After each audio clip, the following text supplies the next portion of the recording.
Where has the time gone? 100 years and counting for the race nicknamed the greatest spectacle in racing, and now the greatest celebration of all, honoring the 100th race of the 500-mile classic. Thanks for joining us. I'm RTV6 Sports Director Dave First. We've spent months now honoring the stories of the brave men and women who have attempted to tackle the Indianapolis Motor Speedway. Tonight, a look back at how Carl Fisher's vision on the city's west side eventually shaped the history of this TV station, and it happened as soon as they turned on the switch here at RTV6. Coming up, a look at how this station chronicled all those memories year by year, decade by decade, including Roger Penske's legacy. We were there when it all started for the captain. And so was the legendary Tom Carnegie. A look at his lasting legacy. And finally, we'll have a rare look at the very first program that aired on this station, the 1949 Indy 500 special, The Crucible of Speed. But first, we rediscover all the stories that RTV6 has told you throughout the years, stories that have helped define the history of the Indianapolis 500 and all of its greatest, sometimes heartbreaking moments. By the spring of 1963, there are few worlds left to conquer on the Grand Prix racing circuit. The Chapman team arrives in the United States to compete in the greatest closed circuit classic, the Indianapolis 500. Clark gives the Railbirds a surprise by qualifying in the front row. He proves the Lotus is fast, but will he and the car be able to last the grueling 500 miles? I'm told that you have the perfect sense of driving a car right up to its limit before the tires lose traction. Well, I don't know. They sometimes do lose traction a bit, and it gets a bit exciting, but I suppose really that is part of racing. Clark leads all but 10 of the 200 laps and is the first foreign driver to win the 500 since 1916. The Flying Scot goes on to win the 1965 World Racing title and is now the undisputed champion on both sides of the Atlantic. In 1970, the Penske-Sunoco team fielded a new Ford-powered Lola as its bid for the 500 victory. With another year of experience, Mark and the team were ready to get the job done. 1969 had shown that this team was well organized, and that car owner Roger Penske was a man who was serious and all business. Coming to Indianapolis certainly was a great challenge for our team in 1969. We realized it was going to take a complete team effort, and the job probably wouldn't be done for at least 3 years. Of course, this takes patience with our sponsors. It certainly takes patience with our team members. And we knew that the fellows that had to work on the car in 69 better be around in 1970, 71, and 72 if we were ever going to be successful. The checkered flag falls for number 66 as Donahue completes his 200th lap. Donahue's crew celebrates the victory. And after 4 years of trying, the young engineer from Pennsylvania moves into victory lane. Trackside. This is the fancy introduction used this year. When this cornerstone program of our TV6 coverage began in the mid-1950s, we simply opened live with Welcome to Trackside. All of us at Channel 6 were cheering for our Trackside driver expert to win the 500. Sure enough, it happened. And it couldn't have happened to a finer young man, Johnny Rutherford.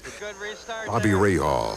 His victory came in 1986 when he outdueled Kevin Cogan to win. Here's the moment everyone's waited for. And then suddenly, Mayweather turned on Craig Roberts and myself. How's this for fun? Very windy, and we don't have to tell you that it's really windy because it is blowing. Right now, we've got a yellow light because there was some rain. It got very dark here about 10 or 15 minutes ago. Now it's starting to hail, and it's coming down real good. I can tell you that. This is live hailstorm. I never in my life have been involved in anything like this, and if we don't get some kind of an award, I don't know what. If somebody plays Hail to the Chief, I'm going to strangle him.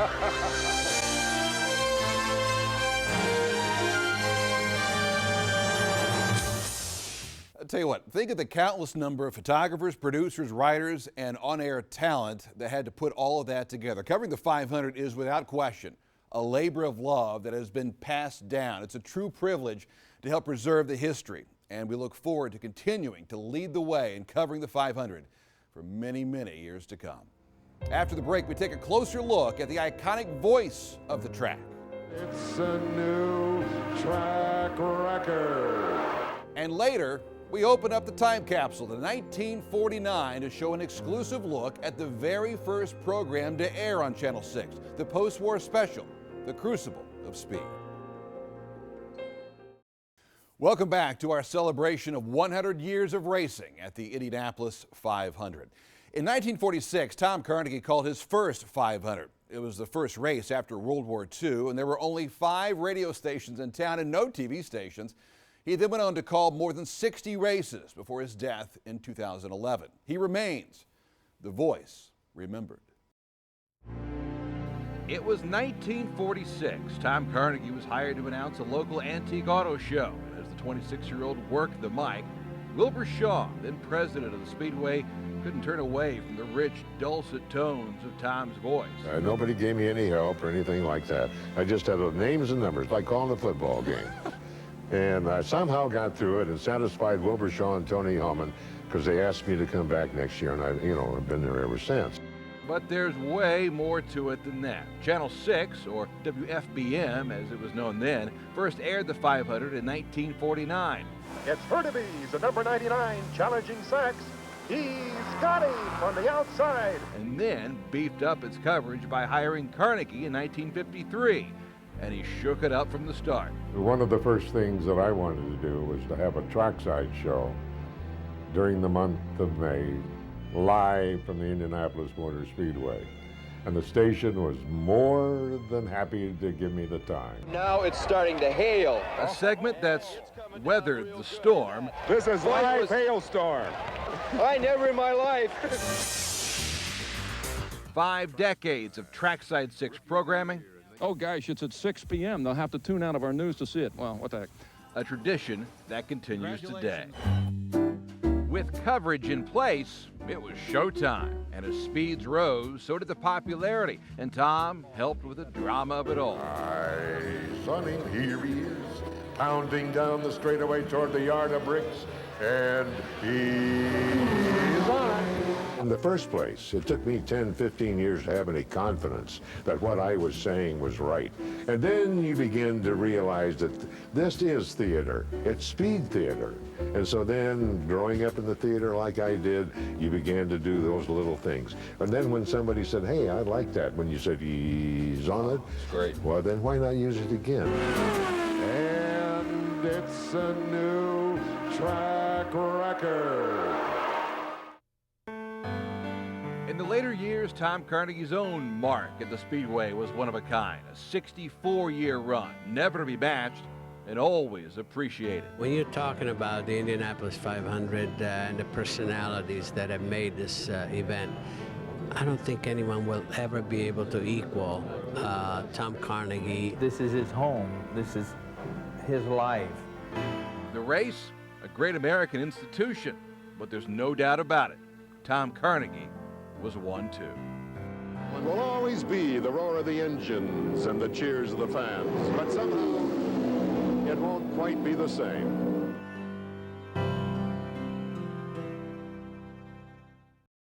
You know, just as there's only one Indianapolis 500, there is certainly only one Tom Carnegie, and it was always an honor to share a mic with him and an honor to hold the position at this TV station that he once had. When we come back, we'll show you the exclusive TV special, The Crucible of Speed. Won't want to miss it. And welcome back. Channel 6 turned on its transmitter in 1949, just hours before the running of the 33rd Indy 500. And the very first program, a cutting-edge half-hour production all about the first 38 years of the race. It was truly our first Trackside 6 special. And now, for the first time since then, RTV6 is proud to re-present Crucible of Speed.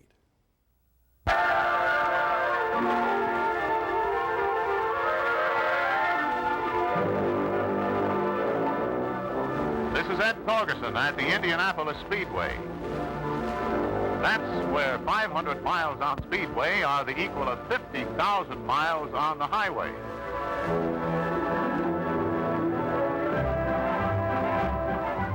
Here is Indianapolis, the Indianapolis Motor Speedway, proving ground of progress for the automobile of tomorrow.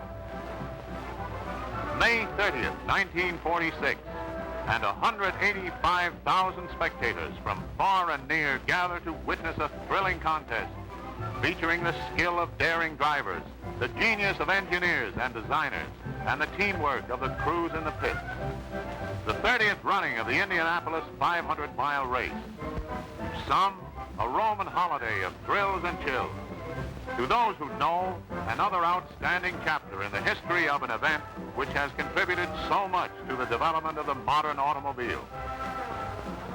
You will find in every modern automobile abundant evidence of the improvements and new designs which were developed and tested in this crucible of speed.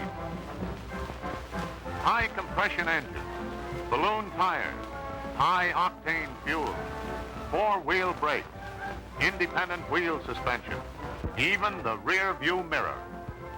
Such vital developments as these came straight from the 500-mile race to your car. In a garage at the very heart of the Speedway infield is a man known to every Indianapolis driver. He is Firestone's Johnny Moore. They depend on him for the tires that safeguard their lives during the 500-mile grind.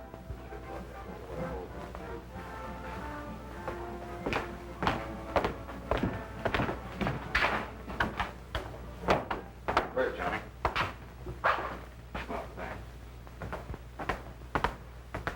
Hi, Johnny. How's everything? Fine, Carl. I'm glad to see you. What brings you down from the press stand? Well, the Times Syndicate wants me to do a series of articles on the history of the race. I need help. They want me to write up the automotive advancements that have developed on the Speedway. Well, you've come to the right place. There's two men over there that can help you a lot. The one on the right's the new president of the Speedway. Wilbur Shaw. I recognize him. Who's the other one? Ray Haroon. The first Indianapolis winner? That's right. Come on, I'll introduce you to them.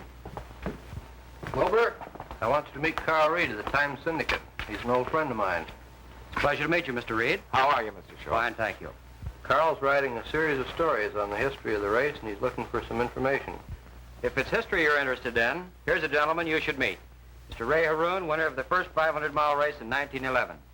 How do you do, sir? How do you do? I'll be glad to help you, Mr. Reed. But remember, I go back 35 years. I'm really an old-timer. So much the better. You know, lots of people have the idea that the Indianapolis race is nothing more than a sporting event. I'd like to tell them how much the race has contributed to the automotive industry. It should be a great story and well worth telling. The car in which he won the first 500-mile race is just outside, and it has a gadget on it I'm sure you'd be interested in seeing.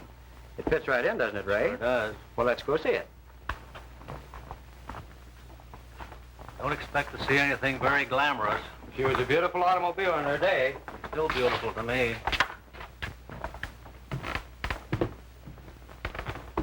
Well, there she is. Winner, 1911. The Marmon Wasp. And it took a lot of courage to drive this baby. This car is historic for several reasons, Mr. Reed. We designed this car to carry one man. I figured I could save weight and get more speed by riding alone. The job of the mechanic in those days was to watch behind and notify the driver when other cars were trying to pass. They claimed that it'd be dangerous for me to ride alone, so I rigged up this little gadget. This, Mr. Reed, is the first rear vision mirror. It must have been a great race, Ray. I'd like to have seen it. It was a great race, Wilbur, and I don't think anybody that saw it will ever forget it. 40 speed kings of two continents lined up on the new brick track on the morning of May 30th, 1911 for the first running of the Indianapolis 500-mile race. Once around the track in formation at 60 miles an hour. Then the battle began as they crossed the starting line. Johnny Aiken and his number 4 National took the lead for about 3 laps. And the boys began to get into trouble as the fast pace caused minor accidents, delays. Spencer Wishart in the Mercedes number 11 took over the lead until the 12th lap. And then David Bruce Brown's number 28 Fiat went out in front to lead almost every lap up to the halfway mark.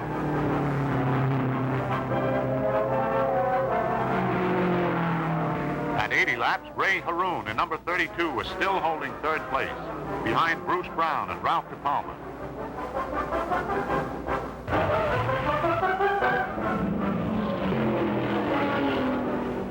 In the 87th lap, Joe Jagersberger came down the straightaway in his case, number 8. His steering gear broke, and his mechanic fell out onto the track. To avoid hitting the mechanic, Harry Knight threw his Westcott into a skid and crashed into car number 35 in the pits. Knight's car then turned a loop in the air and landed on Eddie Hearn's Fiat number 18. All 4 of the cars involved were out of business for the rest of the race. Because of slow pit work, Bruce Brown lost the lead, and Haroon went out in front at 250 miles, with Ralph Mulford pushing hard in second position. At the end of 6 hours and 42 minutes, Haroon was mighty glad to be coming down the straightaway with a checkered flag. His average for the 500 miles was just under 75 miles an hour. 75 miles an hour isn't very fast today, but it seemed plenty fast to me back in 1911. No matter how fast you go, that's the longest 500 miles on Earth. You ought to know. As a third-time winner, Mr. Shaw, I'd say you qualified as an expert. It must have been a tough grind. It's still a tough grind, no question. Hello, Ralph. Oh, Johnny. Here's another Indianapolis veteran you don't want to miss. The only man who ever tried to win by pushing his car across the finish line. That would be Ralph De Palma. Ralph, it's nice to see you. Glad to see you indeed. Hello, Ralph. Well, Ray, what a pleasure. Carl Reed, Ralph De Palma. Well, Mr. Reed, how are you? How do you do, Mr. De Palma? Ralph, tell him about your glorious failure of 1912, will you? Glorious failure. Well, Mr. Reed, I tried very hard to win. You know, I was leading by 22.5 miles, about 1.5 laps from the finish. The car broke down at the north end turn. That's at the end of the stretch at Indianapolis. I blew a connecting rod. I had one idea in mind. That was to win the race. My mechanic and myself got out and pushed the car to the tape. But they don't pay off on that. The car must cross the line under its own power. Ralph didn't always have tough luck. During 27 years of racing, he won plenty of races. It takes more than luck to win a race. Righto. Thank you, Carl. Carl is doing a series of articles on automotive advancements that have been developed here in the race. Do you remember anything special, Ralph, that was developed in the 1913 race? Yes, that was the year Terry Tetzlaff came here with an Asada Froschini with four-wheel brakes, the first one seen in this country. You won the 1915 race, didn't you, Mr. De Palma? Yes, I did. Just barely got across the line with a broken piston. I remember that finish. Dario Resta was right behind you, and believe me, we had our fingers crossed. The track closed down during the First War, didn't it? Yes, they made a flying field out of it. They started racing again in 1919 and called it the Liberty Sweepstakes. For the first time, we had multi-cylinder racing engines. The French Ballot cars had straight-eight engines, and you had a twin-six Packard, didn't you, Ralph? You know, Carl, in the early days, the greatest problem around the Speedway was tires. Blowouts and tire changes caused more delays than mechanical failures. It was about this time that Harvey S. Firestone became interested in the race. Yes, he told our engineers if they could build a tire to withstand the torture of 500 miles on the Speedway, they would be building the safest tire for the family car that we had ever seen. He knew that 500 miles on the Speedway is equal to 50,000 miles on the highway. Our development department went to work on the assignment, and in 1920, Gaston Chevrolet won the race on Firestone tires. And Chevrolet won without a tire change the first time on the Speedway. Mr. Firestone's judgment was well rewarded, and from that time on, every race at Indianapolis has been won on Firestone tires. Passenger car tires increased in safety and mileage as a direct result. As a matter of fact, a lot of automotive advancements developed out of the 1920 race. The first American car with four-wheel brakes and a straight-eight engine appeared on the track. And the 1920 race also featured the first high-efficiency battery ignition. Wilbur knows his stuff, Carl. It comes naturally. I was raised here in Indianapolis, and my one ambition was to be a racing driver. I practically haunted this place around here until I was large enough to sit behind the steering wheel. What's the next big development? Oh, I believe the supercharger was. Wouldn't you say so, Wilbur? Oh, I think so, too. A Duesenberg car with a centrifugal supercharger won the 1924 race. That made possible the turbo supercharger of today. And it also made possible the performance of our big bombers and fighter planes in World War II. 1924 was the first year that ethyl gasoline was used in the Indianapolis race. That was an important development. Speaking of contributions, how about Pete DePaulo's win in 1925? Remember, Wilbur, he was the first driver to average over 100 miles an hour. You can give balloon tires credit for that, Mr. Reed. The tires were designed, developed, and built by Firestone. It's one of the best examples I know of a product that was proved on the Speedway. Balloon tires certainly made a big difference in passenger cars. All the difference in the world. They meant entirely new standards of speed and safety. I can remember how they used to demonstrate balloon tires. You know, with high-pressure tires, riding on rough roads was pretty rugged. Every bump was tough on the car and tougher still on the rider. Yet with balloon tires, the difference was, well, the difference between day and night. The bumps were ironed out and passengers rode in real comfort. I'd almost forgotten about the old high-pressure tire. I don't suppose many people realize that the balloon tires were first used in the 1925 Indianapolis race. You're right, Wilbur. Front-wheel drive cars were also raced for the first time in 1925. That's the year I introduced the drop center rims. 1925. Important year in my story, I'd say. In the 1930 race, hydraulic shock absorbers came into general use. They were adopted for the family automobiles immediately. Even more important, the rules barred superchargers. That meant racing engineers had to redesign engines to increase horsepower and speed. It was the start of our modern high-compression engine. 1934 brought out the first racing car with four-wheel drive. There was another important development in 1934. The rules limited each car to 45 gallons of gasoline, and engines had to be redesigned for economy. Bill Cummins won the race that year. I think he had about 3 gallons of gasoline left in the tank. Here again, the things we tested at the Speedway were used in the passenger cars the public bought in the years that followed. They kept lowering the gasoline allowance every year after that, didn't they? For a while, anyway. Yes, they got down to 37.5 gallons in 1936. They were trying to hold down the speed of the cars and at the same time encourage design for greater fuel economy.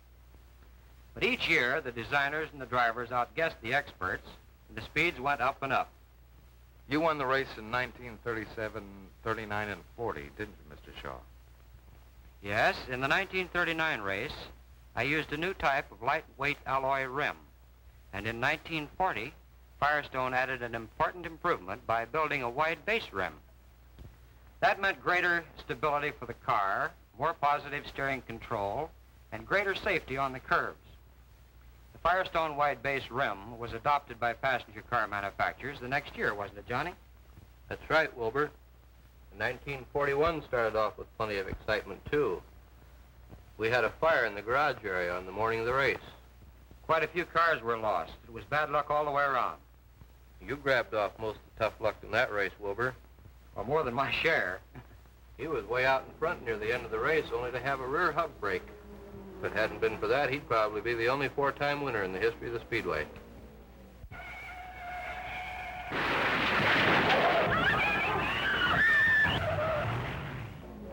After they picked me off the wall, Maury Rose went on to win driving relief for Floyd Davis. I think the most remarkable thing about the 1941 race was the fact that Cliff Bergier ran the entire 500 miles, finished in 5th place, and didn't make a single pit stop. That was the first time it ever happened in the history of the Speedway. Anything else on 1941? How about it, boys? Offhand, that's all I can think of.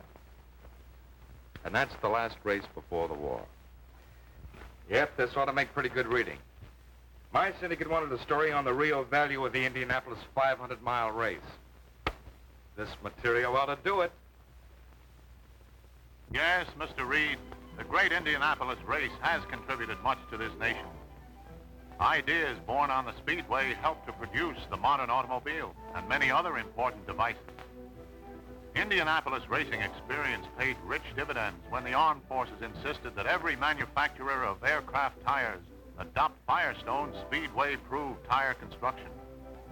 Every type of combat vehicle demanded the strongest possible tires to withstand the terrific strain of war service. And here again, the experience gained by Firestone at Indianapolis proved to be vitally important. In the research laboratories of the rubber industry, as in every other developmental facility of the nation, new materials and new processes were rushed to fill the needs of the armed forces. The entire Firestone organization placed its resources of experience, manpower, and technical equipment behind the government program for the development of synthetic rubber, carrying out a project which Harvey S. Firestone had urged upon the nation years earlier in prospect of just such a dire emergency. From intensive research emerged not only a satisfactory substitute for natural rubber, but also synthetics which were definitely superior to natural rubber in many uses. And in wartime, the Indianapolis Speedway played a vital role in the development of better tires. When tire conservation was a vital necessity, the government had enforced a 35-mile-an-hour speed limit throughout the country in order to save rubber. But realizing that this control must one day be lifted, automobile manufacturers, as well as the government, were wondering whether the synthetic tires would be safe at faster highway speeds. Laboratory tests said yes, but the final test is road driving. And so the government authorized the use of gasoline and tires to find out just how safe synthetic tires were at higher speeds. In 1944, Wilbur Shaw made a tremendously important run before the empty stands at Indianapolis. Stock Firestone Deluxe Champion synthetic tires were placed on the wheels of a racing car. Under the supervision of the American Automobile Association, Shaw began a 500-mile race against time.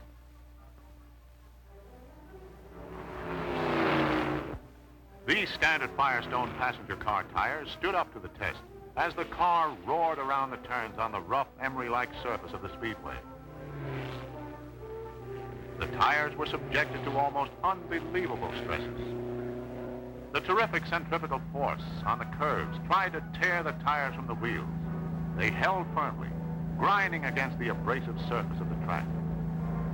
Racing speeds were maintained on the straightaway and on the turns without a single tire failure.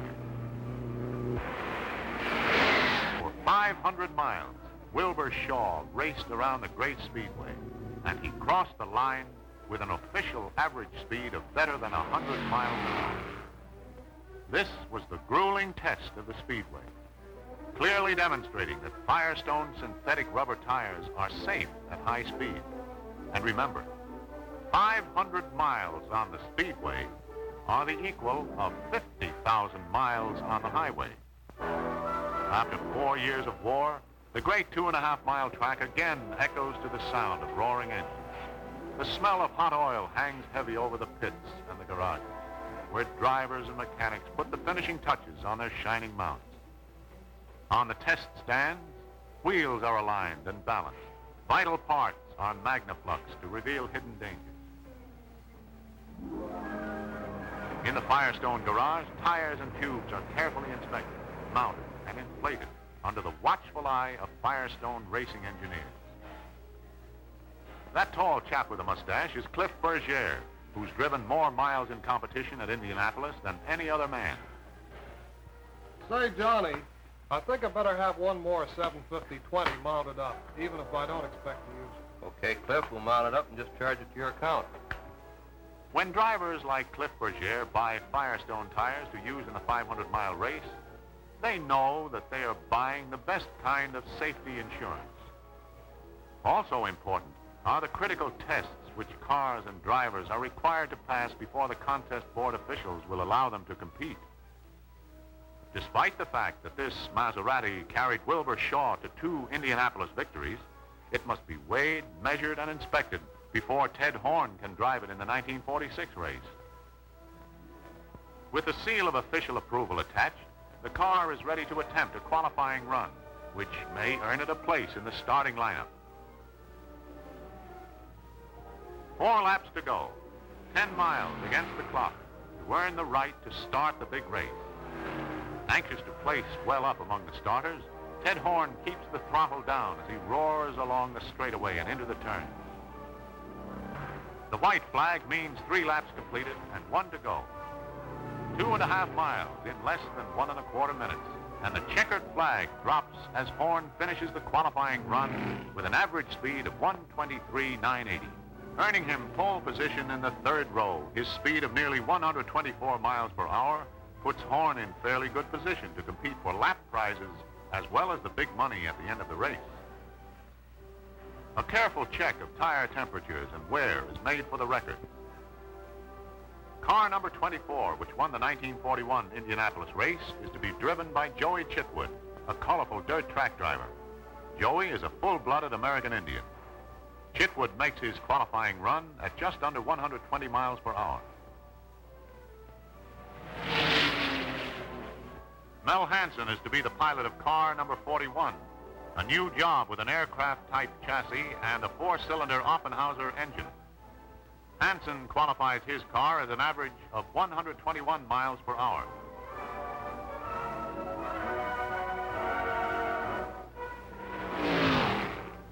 Luigi Villoresi, celebrated Italian race driver, is number 1 man on a team of Maseratis entered by a sportsman from Milan. He is to drive a brand new car of a type which has already scored 2 victories at Indianapolis. Villoresi's qualifying average for the 10-mile run is just under 122 miles per hour.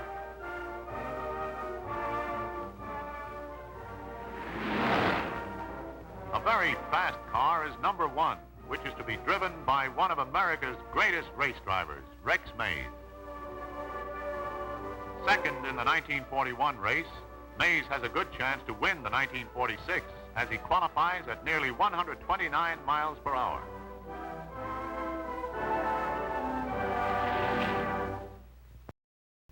And now it's race day again. For this first post-war running of the 500-mile race, Wilbur Shaw, the new president of the Speedway, has arranged a stirring pageant of America's progress in motor car design and engineering. First in line is a car half a century old, the 1896 Roberts Electric. Harvey S. Firestone, Jr. pilots the old-timer as it leads the parade. The 1900 Oldsmobile, driven by Ab Jenkins, holder of many world speed records, and the 1904 White Steamer represent 2 phases of the development of the American automobile. Next in line is the famous race car owner and driver Harry Hart at the wheel of an early Studebaker. Typical of early 20th century American motor cars is this 1908 2-cylinder Buick. Most of the cars in this pageant are owned by ardent collectors like James Melton, seen here driving his 1910 Oldsmobile Limited with its double-deck running boards and huge tires. Firestone tires on the wheels of all these pioneer cars symbolize Firestone's long record of leadership and progress. First to produce the commercial demountable rim. First to use the rubber non-skid tread. First to employ the gum dipping process. First to introduce the balloon tire. The names of 2 more automotive pioneers are represented in the parade by this venerable Model T Ford, driven by Henry Ford II, and by a 1913 Chevrolet driven by Earl Cooper, national racing champion the year the car was built. On this 1916 Packard Twin 6, driven by Ralph De Palma, is a set of Firestone tires placed on the wheels 22 years ago. Behind the wheel of this 1926 Cole Aero 8 is another immortal of the Speedway, Tommy Milton, twice winner of the Indianapolis 500-mile race. An important step in the development of a famous automobile is seen in the still handsome lines of this 1933 Chrysler. And the last stage of automotive advancement before World War II is represented by this streamlined 1941 Buick. And a post-war automobile, the 1946 Mercury, winds up this parade of automotive progress with 3-time Indianapolis winner Louis Meyer at the wheel. As the pageant of yesterday's automobiles comes to an end, 185,000 spectators in stands and infield turn their eyes toward the pits along the straightaway. Here, 33 shining racing cars are lined up at the inside of the track for last-minute inspection and adjustment. All but a few of these cars are veterans of earlier Indianapolis races, 7 having scored victories in the 500-mile race in past years. 8 of the cars is a compliment that can be paid a tire manufacturer. Paul Russo, in his 3rd appearance as an Indianapolis driver, sits behind the wheel at more than 134 miles per hour. Car number 1, which made the 2nd fastest qualifying speed, should be well up among the leaders with Rex Mays in the cockpit. Car number 61, winner of the 1934 race, will be driven by Jimmy Jackson. Car number 45, which Louis Meyer drove to victory in 1936, will be driven in 1946 by Duke Dinsmore. Henry Banks, the successful and popular speed pilot, will be in car number 31. Officials have ordered the cars into starting positions on the straightaway. In less than 20 minutes, 0 hour of the 30th 500-mile race will be at hand. The last few cars are rolled into position, and drivers, mechanics, and officials line up for the official photograph, with the famous Borg Warner trophy in the place of honor. Henry Ford II steps into the car in which he will set the pace for the flying start.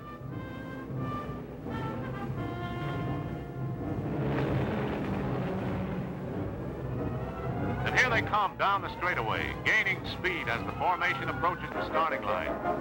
There, the 3 drivers step on the gas as they go into the first turn. Paul Russo in the twin-engine number 10 gets there first, but he's soon overtaken by Maury Rose in number 8. Rose leads at the end of the first lap with an average of 120 miles per hour. In the 9th lap, Rex Mays in number 1 takes over the lead for 3 laps, raising the speed a few notches. Ralph Hepburn comes up out of the pack in his powerful number 2 to take first position in lap 12, and he reaches an almost unbelievable straightaway. In the 16th lap, Paul Russo crashes head-on. The accident slows down the race as starter Seth Klein waves the yellow caution flag, but Hepburn holds his lead, and soon the speeds go up again. Maury Rose signals a slowdown for a few laps, and Joey Chitwood decides it's a good time to come in for gas.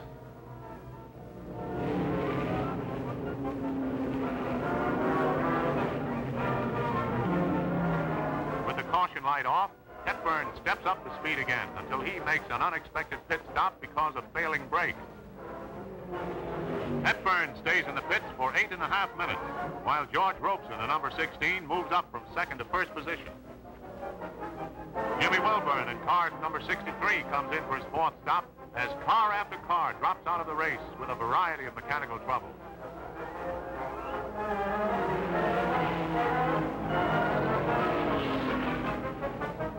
With only 19 cars still in the race, Bill Scheffler is back in 17th place, with Joey Chitwood and Louis Durant in 11th and 8th.